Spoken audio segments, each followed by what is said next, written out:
హైడ్రా కానీ ఇరిగేషన్ కానీ దాని మీద చర్య తీసుకొని మాకు ఆ కాలనీ వాసులకు రక్షణ కల్పించాల్సినటువంటి అవసరం ఉంది అధ్యక్ష. అది మంత్రి గారు లేదా హైడ్రా వాళ్ళు ఏమి చర్య తీసుకుంటారో దాన్ని వెంటనే చెప్పమని మీ ద్వారా అడుగుతున్నా అధ్యక్ష. Thank you. నోటెడ్ అధ్యక్ష. శ్రీ గంగుల కమలాకర్ గారు. అధ్యక్ష, కలియుగ దైవం శ్రీ వెంకటేశ్వర స్వామి యొక్క టెంపుల్ తిరుపతి ఉంటుంది అధ్యక్ష. ఈరోజు కూడా చాలామంది కూడా రేపు వైకుంఠ ఏకాదశికి వెళ్తారు అధ్యక్ష. నా రిక్వెస్ట్ ఉంది అధ్యక్ష, జీరో అవర్గా భావించకుండా ముఖ్యమంత్రి గారు కూడా హౌస్లో ఉన్నారు కాబట్టి మనం తిరుపతికి వెళ్ళినప్పుడు చాలా కూడా అకామిడేషన్కి ఇబ్బంది అవుతుంది అధ్యక్ష. ముఖ్యంగా ఈ డివిజన్ వచ్చిన తర్వాత మనకు అకామిడేషన్ చాలా ప్రాబ్లం అవుతుంది అధ్యక్ష. అదే కర్ణాటక వాళ్ళకు ఒక అద్భుతంగా కర్ణాటక భవన్ కట్టుకున్నారు అధ్యక్ష. అక్కడ ఉన్న ఎమ్మెల్యేలు కానీ లేకుంటే కర్ణాటక నుంచి వచ్చిన వారికి కూడా చాలా ప్రయారిటీ ఇచ్చేసి అద్భుతంగా కర్ణాటక భవన్ కట్టుకున్నారు అధ్యక్ష. తమిళనాడు భవన్ కూడా కట్టుకున్నారు. సో నేను రిక్వెస్ట్ చేస్తున్న తెలంగాణ భవన్ కూడా అద్భుతంగా తిరుపతి బస్సులో పద్మావతి ఏరియాలో కట్టారని చెప్పుకుంటూ తద్వారా మనకు అకామిడేషన్తో పాటు ప్రయారిటీ ఉంటుంది అధ్యక్ష. తర్వాత అధ్యక్ష, గౌరవ కేసీఆర్ ముఖ్యమంత్రి ఉన్నప్పుడు ముఖ్యంగా తిరుమలతో పాటు శబరిమల కూడా చాలా పవిత్రమైన ప్రాంతం కాబట్టి శబరిమల కూడా మన తెలంగాణ బాగుండాలని చెప్పేసి అప్పుడున్న కేసీఆర్ ముఖ్యమంత్రి మమ్మల్ని పంపడం వల్ల డెలిగేషన్ అక్కడ 5 ఎకరాల భూమిలో మనము చూచుకున్నాం అధ్యక్ష. ఆ గవర్నమెంట్ కేటాయించింది 5 ఎకరాల భూమి.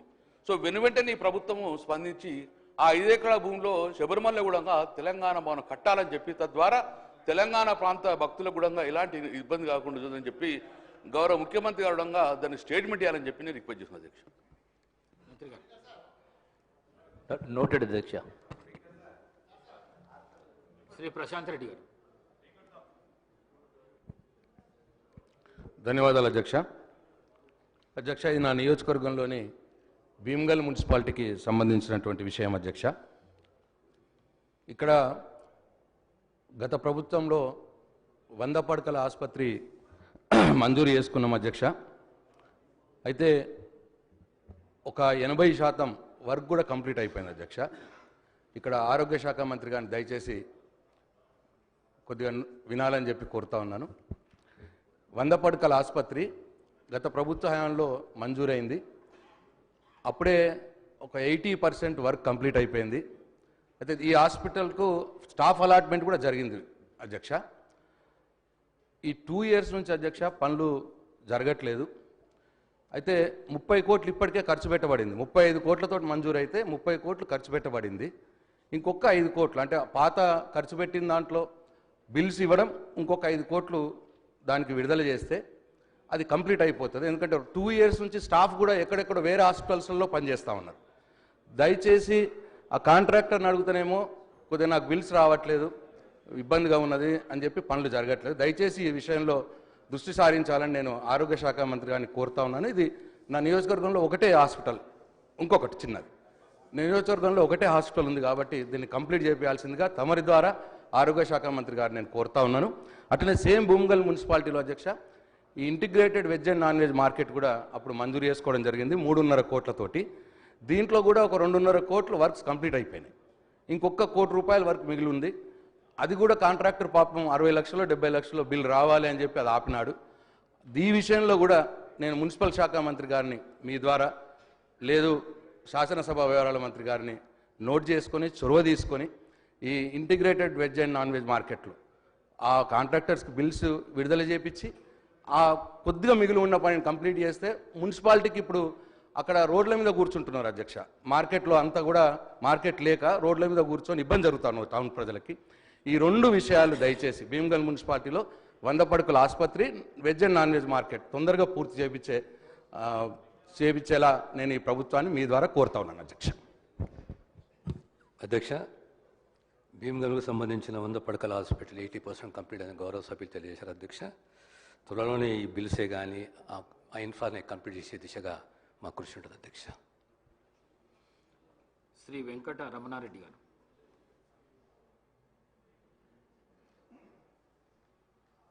అధ్యక్ష,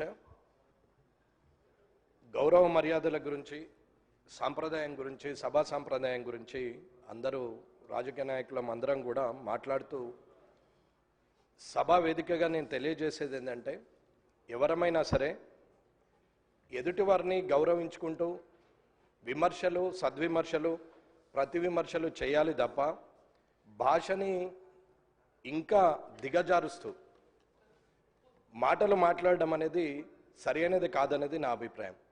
కొత్తగా వచ్చిన నాలాంటి వారు 57 మంది ఈ అసెంబ్లీలో ఉన్నారు. మిమ్మల్ని చూసి మేము నేర్చుకోవాలి, కానీ మీరు మాట్లాడే భాష ద్వారా ఇంకొక 4 పదాలు కలిపి దిగజారిపోయే భాషను మాట్లాడేంతటి మాటలు మాట్లాడడం బాగుండదని అనుకుంటున్నాను. ఒకరు మూర్ఖులైతే ఇంకొకరు వారికి సద్విమర్శ చేసి సరైన మార్గంలో పెట్టాలి తప్ప, ఒకరు అన్నారు కదా నేను ఇంకొక 2-3 మాటలు ఎక్కువ మాట్లాడితే నాకు ప్రజల్లో మంచి పేరు వస్తుందని అనుకుంటున్నారు తప్ప అది బాగులేదు. ఇలా మనం ఒకరి మీద ఒకరు మాట్లాడుకుంటూ వాటిని కనీసం రికార్డ్స్లోకి కూడా తీసుకునే పరిస్థితులు లేకుండా మీడియా ముందట మాట్లాడుతూ పోతుంటే ఆఖరికి మీడియా వాళ్ళు కూడా క్లాస్మేట్స్, చిన్ననాటి మిత్రులు ముఖ్యమంత్రి గారు అయినట్టు ముఖ్యమంత్రి రేవంత్ రెడ్డి లేకపోతే మాజీ ముఖ్యమంత్రి చంద్రశేఖరరావు అని చెప్పి సింగులర్ వర్డ్లు మాట్లాడి, ప్రధానమంత్రి మోడీ అని మాట్లాడి చిన్ననాటి మిత్రులతో సంబోధించినట్టు సంబోధించే పరిస్థితికి మీడియా కూడా వచ్చిందంటే దానికి కారణం రాజకీయ నాయకులమైన మనం అనేది మీరు గ్రహించాలి. బూతులు మాట్లాడడమే రాజకీయ లక్షణం అనుకుంటే అది అవలక్షణం అనేది నా అభిప్రాయం. దయచేసి సభలో ఉన్నటువంటి పెద్దలందరూ కూడా చంద్రశేఖరరావు గారి నుంచి మొదలు పెడితే ఇప్పుడున్న ముఖ్యమంత్రి రేవంత్ రెడ్డి గారి వరకు మధ్యలో ఉన్న మంత్రులు కానీ, ఇక్కడున్న ఎమ్మెల్యేలు కానీ, కొత్తగా ఎన్నికైన మాలాంటి వాళ్ళు కానీ, రానున్న శాసనసభకు వచ్చే సభ్యులు కొత్త వారికి కూడా మంచి సందేశాన్ని ఇవ్వాలని, మంచి సభా సాంప్రదాయాన్ని ఇవ్వాలని, రాజకీయంలో మనము మంచి పేరు తెచ్చుకోవాలనేది అందరి సభ్యుల్ని నేను కోరుతున్నాను. మీడియా ముందట నోటికొచ్చినట్టు మనం మాట్లాడడం వల్ల మనల్ని మనం దిగజారుస్తూ ప్రజల్లో చెడు పేరు తీసుకొస్తున్నాం అనేది ఆలోచించాలి. ఇకపోతే హైదరాబాద్ పట్టణం వరల్డ్ క్లాస్ అంటారు, మన మాటలేమో థర్డ్ క్లాస్కి పోతున్నాయి. ఈ వరల్డ్ క్లాస్, థర్డ్ క్లాస్ని కొంచెం చూసుకుంటూ ప్రజలందరూ కూడా గమనిస్తున్నారు. కాబట్టి మీరు సభను అధ్యక్ష మీరు ఖచ్చితంగా ఇది చెప్పాల్సిన అవసరం ఉన్నదని తెలియజేస్తున్నారు. శ్రీ జాఫర్ హుస్సేన్ గారు, మినిస్టర్ గారు. గౌరవ సభ్యులు వెంకటరమణారెడ్డి గారు చెప్పిన ప్రస్తావన చాలా ముఖ్యమైనది అధ్యక్ష.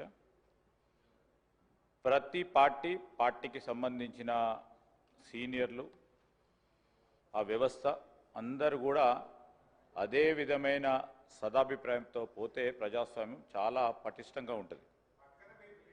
సరే, ఈరోజు వారు అనుభవం గల నాయకులు అధికార పక్షంలో ఉండి అనేక సందర్భాల్లో కూడా నేను చెప్తా ఉన్నప్పటికీ ఈరోజు ఎవరు మాట్లాడినా తప్ప